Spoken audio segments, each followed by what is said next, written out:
Hello student, अब जो हमारा चैप्टर 5 है उसको हम आगे कंटिन्यू करते हैं। हमारा टॉपिक है अब नेचुरल गैस।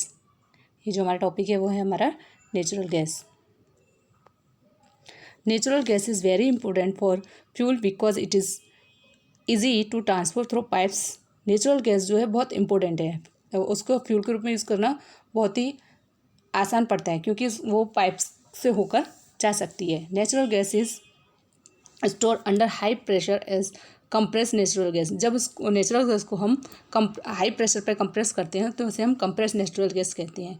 उसकी शॉर्ट फॉर्म क्या होती है? CNG। CNG is use power generation. It is now being use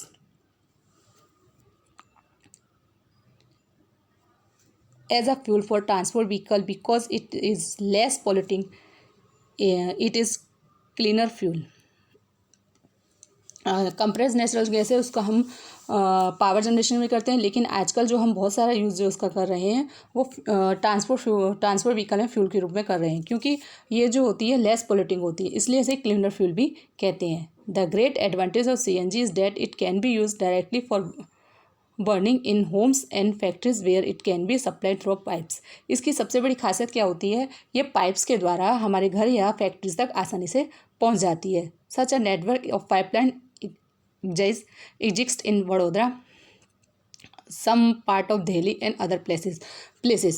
तो ये इसका नेटवर्क जो है बड़ौदा, गुजरात में जो बड़ौदा है उस वहाँ पे है, और दिल्ली और अदर प्लेसेस में भी है। Natural gas is also use as starting material for the manufacturing of number of chemicals and fertilizers. जो केमिकल और फर्टिलाइजर बनाते हैं उसमें हम नेचुरल गैस को स्टार्टिंग मटेरियल के रूप में यूज़ करते हैं। India has vast reserve of natural gas in our country.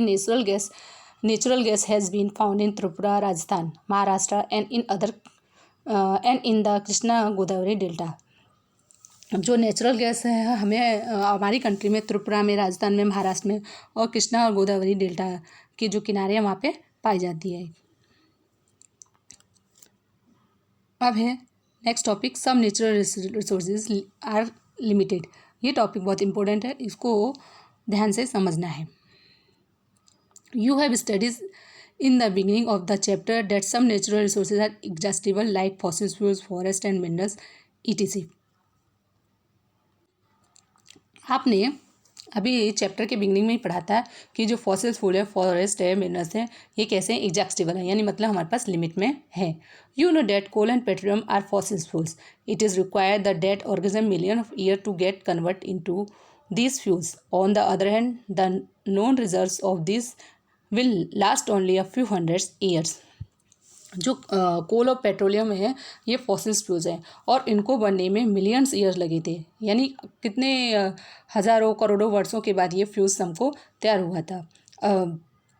और अब ऐसा कहा जा रहा है कि हम इसे कंटिन्यूस यूज़ करते रहेंगे तो 101 साल तक हमें और मिल सकता है, इसके ज़्यादा ये हमको नहीं मिल सकता। Moreover burning of this fuel is a major cause of air pollution. और एक तो ये समाप्ति हो जाएगा और इसका हम ज़्यादा से ज़्यादा यूज़ कर रहे हैं तो एयर पॉल्यूशन भी हो रहा है। Their use is also link to global warming, और इसका कनेक्शन ग्लोबल वार्मिंग के साथ भी है। It is therefore necessary that we use this fuels only when absolutely necessary। This will result in better environment, smaller risk of global warming and their availability for a larger period of time।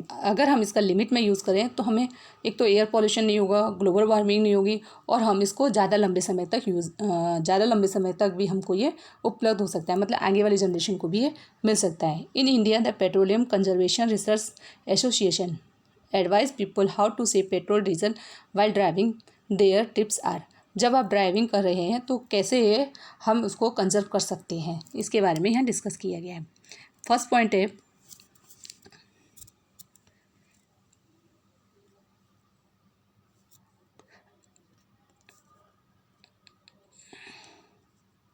Drive at a constant and moderate speed as far as possible. जहाँ तक संभव हो तो एक constant speed में हमको अपना drive करना चाहिए। सेकंड है switch off the engine at traffic lights और at a place where you have to wait. अगर ट्रैफिक लाइट पर अगर रेड लाइट है तो आपको क्या कर देना, अपने इंजन को स्विच ऑफ कर देना है। Ensure correct tyre pressure. जो आपके टायर में प्रेशर है, जो व्हीकल है उसके टायर में जो प्रेशर है वो करेक्ट होना चाहिए। Ensure regular maintenance of the vehicle, और आपका जो व्हीकल है उसको रेगुलर मेंटेनेंस करनी चाहिए ताकि फ्यूल का बर्निंग ज़्यादा ना हो। तो स्टूडेंट्स यहाँ पे जो चैप्टर है मेरा 5 नंबर का वो फिनिश होता है। आप इसको अच्छे से समझें और जो एक्सरसाइज है उसको उसके अकॉर्डिंग आपको कंप्लीट करनी है। Okay, thank you, bye.